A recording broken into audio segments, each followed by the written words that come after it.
What's up, you guys? Welcome to the May 26th edition of NBA 3-Ball, presented by Establish the Run. I'm your host, Mike Gallagher, getting ready to preview the 3-game Wednesday slate. Try to keep it in 10 minutes. Hit the thumbs up and subscribe, please. And we have an injury to report.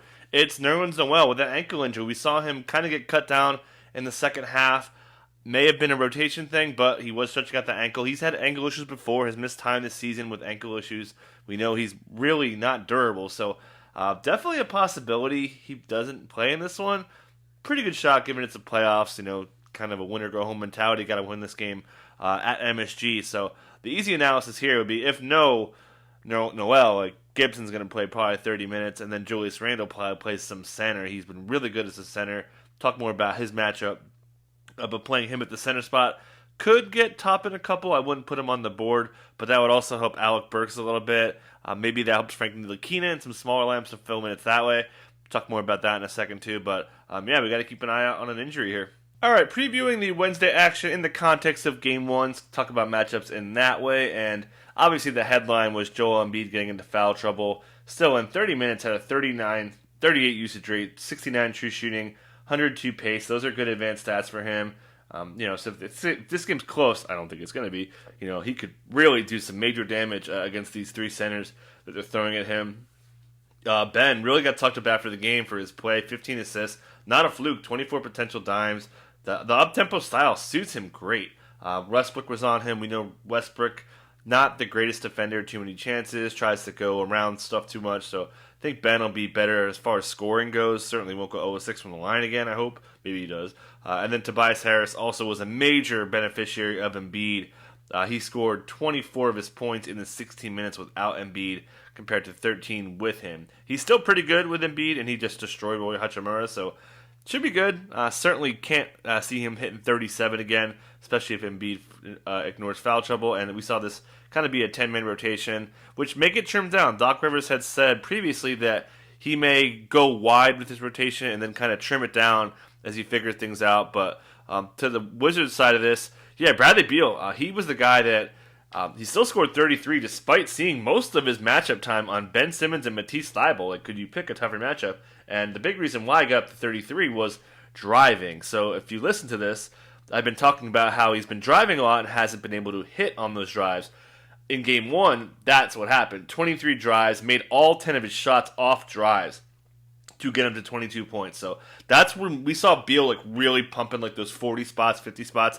It's because he was driving 20 times and making shots. So I think he's kind of matchup proof in the same way that Kyrie and these other guys are. So I think Beal, as bad as the matchup is for him, he's just that good. Now that he has another couple days to get that hammy healthy, and again, it started looked like the part of Bradley Beal. And also Russell Westbrook, we saw Danny Green on him. Danny Green limited him, and they've been pretty good at limiting his drives in this series. He drove it 24 times, but didn't shoot it off those drives. Only 8 points off 6 FGAs for Westbrook, so it was more of a passive role, which they're fine with. If Westbrook's going to be getting downhill, you want to stop him from getting to the basket and finishing those drives. So Danny Green defended him well. All indications from Doc Rivers are that they're going to stick him Green on Westbrook again. Hachimura got roasted, but it seems pretty safe. Brooks sounded like he was pretty confident with how he's going to play. And then also, we know Daniel Gafford, he was pretty solid here, but Scott Brooks said he doesn't want to play him in those 10 to 12 minute stints. So he's going to be kind of capped at this 20-22 minute spot here, unless things go bad for Len, which they could. They definitely could. So I don't think that Gafford's in a bad spot. I think Bertans is in another good spot here. I think the Sixers kind of expand their lead more, and they have to chase. We saw a pretty good amount of Bertans and Hachimura overlap. 16 minutes, in fact, 17 minutes of Ish with Russ, and just 3 minutes of Ish and Neto. So no surprise there. Big Sixers lineup. You're not going to see that triple guard lineup nearly as much. Game number 2 for game number 2 of the night. Hawks Knicks should be a blast. MSG was rocking. Shouts to Drew and Gary. Get to attend those games. Gary's going again. Trae Young was the hero, right? And talked about this in matchups coming into it. He's a driver. He drove it again right on par, 25 times. But the difference here was he made his drives. He shot mid-30s on drives during the season series.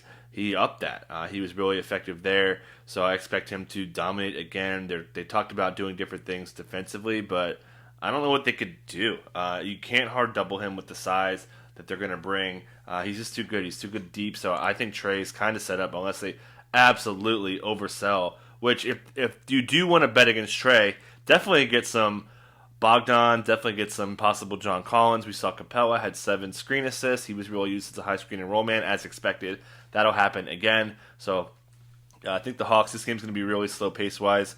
And we saw some John Collins at the 5. All of those center minutes were with Gallo, so it was kind of like a mix and match center spot with those two.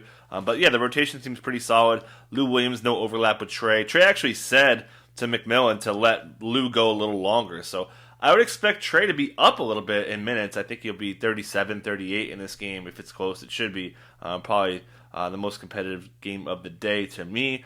Knicks side of this. But also, yeah, just DeAndre Hunter, looked a step slow. Not quite there. I thought he got lit up by Alec Burks and late in this game. Did guard Randall a little bit in those hard doubles, which we'll talk about in a second. How about right now? So, yeah, the big story, obviously, was Julius Randle. Horribly inefficient. His 31.4 true shooting was his second lowest true shooting on the season. Still had a pretty good usage rate, and they kind of just couldn't get him going. A lot of jumpers. The big issue was mid-ranges. He only shot 1 of 10 on non-restricted twos, so that was an issue. Was covered pretty well, so they defended him great here. Did get a lot of shots, though, so 23 shots. Expect him to be a lot better. Randall said himself that he wasn't quite he was being a little more passive. So I think Randall could definitely bounce back. He roasted them all season. Nobody scored more against the Hawks during the season, so could turn it around. And then obviously Elfrid Payton's certainly at risk to get benched here. Tom Thibodeau said that they want to play his best guys. So I think that Derrick Rose starts. It makes more sense to me to bring Alec Burks off the bench because you could sub him in anywhere. You could sub him in 1, 2, 3, 4. Go Randall, even 5 if you consider Randall could slide to the 5. So really anything.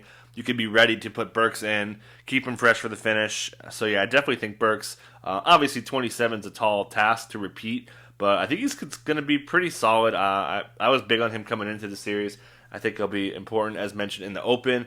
Nerlens Noel does have that ankle injury, so that would open up more minutes for the Wings. So I do think they would play Randall at the 5 more rather than going with Obi Toppin or something along those lines. Obviously, Taj would be beasted by Capella, and then kind of twofold. Man, if they're putting Taj out there for big minutes, that's just so good for what Capella could do to him. Just has such a size advantage. And then the late game of the night, we've got Memphis looking to get a 2-0 lead on the Jazz, and Mike Conley should be back. We shouldn't get a surprise here. We've seen the stories about how he wanted to play. There was definitely a setback. Donovan Mitchell didn't really sound ready after practice, so probably a cap, not a hard cap, but expect him to play maybe low mid-30s rather than high mid-30s kind of a thing. So, a little bit of risk there. Mike Conley got into foul trouble, so those 33 minutes could be higher.